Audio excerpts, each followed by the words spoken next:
Hi there, beautiful family. Wow, it's been a long time between videos, hasn't it, for me?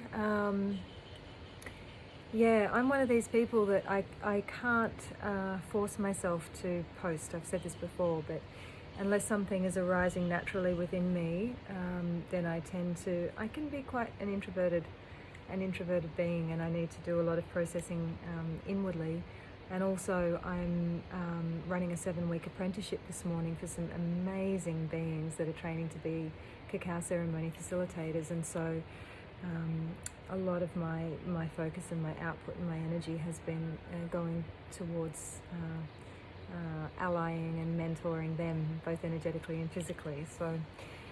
But I just wanted to touch base because I feel like there is a lot going on. There's a lot that has been shifting and moving, especially since this last eclipse. And I've just been quietly sitting back and watching and observing the way that everything is unfolding and is panning out in my own life as well, because the micro is always a reflection of what's happening there in the macro. And we really are at a time where anything that isn't of the light is arising to be cleared, to be exposed, to be seen, to be let go of. And that means our own patterns, our own shadows, our own behavior, our own reactions.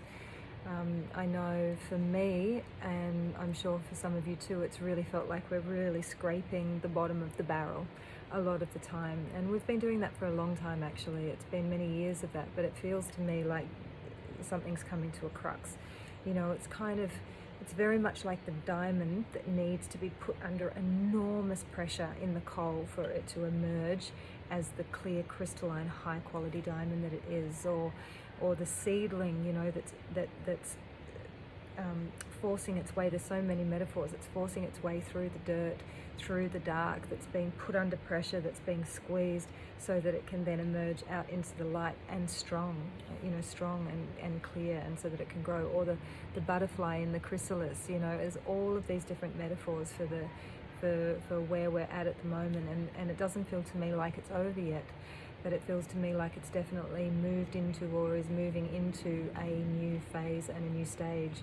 And that for me felt like it got extremely intensified after the eclipse energies of last weekend, and I had some really big stuff happening in my own life personally, and what I could feel collectively, and what was going on energetically. And I'm really noticing it too, because when you're showing up and holding space for groups in the way that I am, and they're going through their collective processes as well, and then watching how there are, I mean, we don't want to be giving too much of our attention and awareness, and definitely not our power, away to this, but there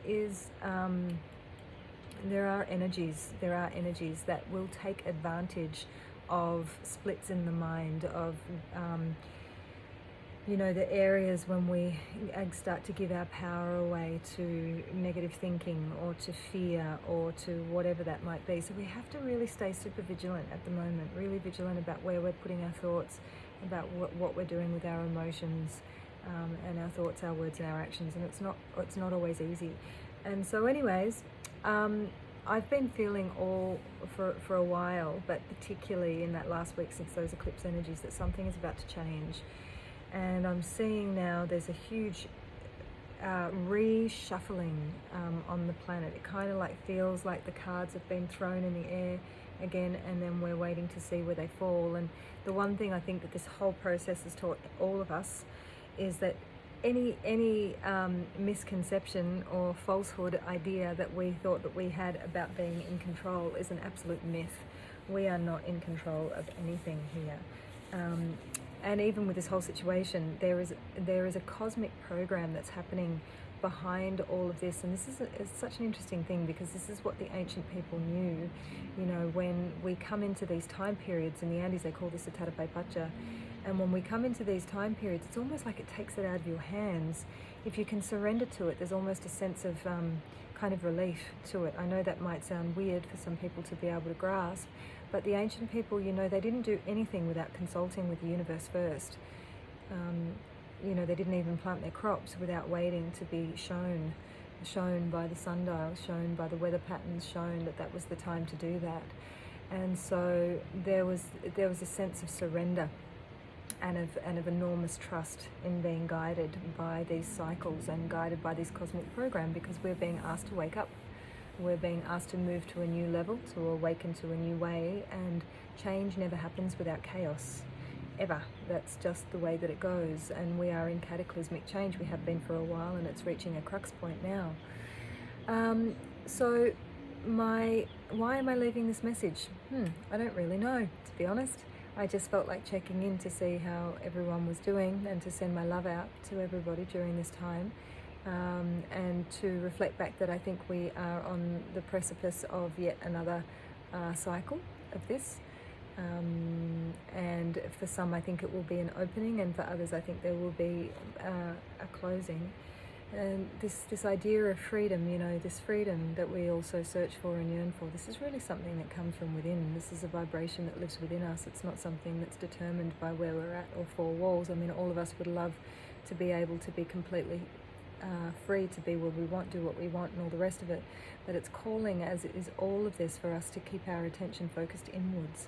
And there's so many distractions at the moment out there with all of the ideas about what's actually happening. It's good to know, and it's good to be across, and it's good to understand, but it's also not to allow the focus to come off what's really important here, which is us. And one of the quickest and easiest ways for us to be able to traverse these times is so super simple. I've been giving my students a lot of different practices to use, but one of the most simplest that we can use is to just spend a few minutes a day giving the love, giving the care, giving the healing that we so readily and freely give to those around us, to ourselves. We often forget the power that we hold within our hands, within our healing hands.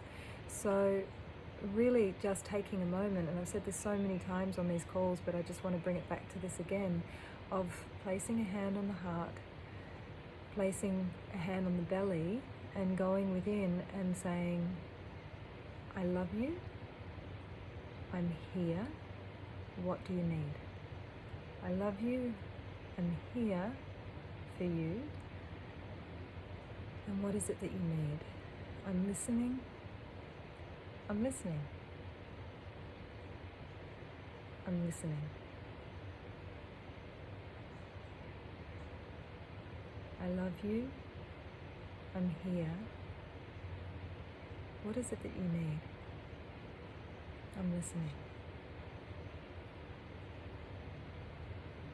Just spending a few moments with that inner child, a few moments with your inner being, with your inner self, self-soothing, is the simplest and most profound thing that we can do for ourselves during these times of constant change. And as I said before, if we ever had any misconception that we're in control of anything, this is just taking all of that out of our hands. And the pain and the suffering only comes from the struggle against that.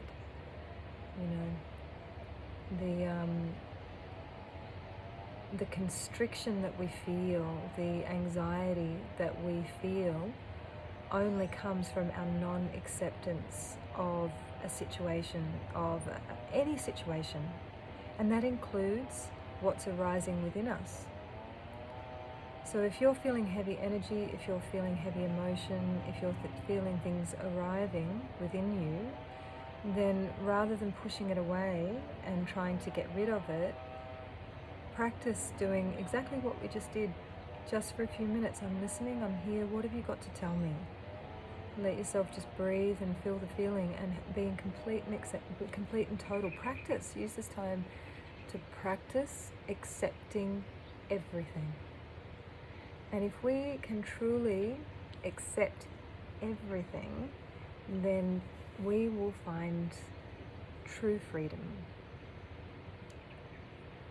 Because through that acceptance comes love. And one thing that I've learned big time is, if something is wobbling me, if something is triggering me, and I think it's from the outside, I think it's because of a situation, I think it's because of a person or something that's happened, then it only drives me deeper into constriction and deeper into non-acceptance. If I can remember that this is all an inside job, and if that's happening for me, all as that means is that I'm not loving myself enough. That's all it means. If I'm projecting anything outwards, no matter how the situation appears, if I'm projecting anything at all outwards onto what's happening around me, that's a sign. I just use that as a sign to show me that I'm somewhere that I'm not loving myself enough. Because if I'm really giving myself that attention and that love, then anything can be happening. Anything, and it doesn't wobble me. I'm not saying this is easy. It's not easy. It's going to be fucking hard sometimes. But we have the opportunity to practice. Practice, practice, practice. And if we continue to do that, then we will pop through. We will pop through, and the relief will come. All right, family. I love you. Thanks for listening. Bye for now.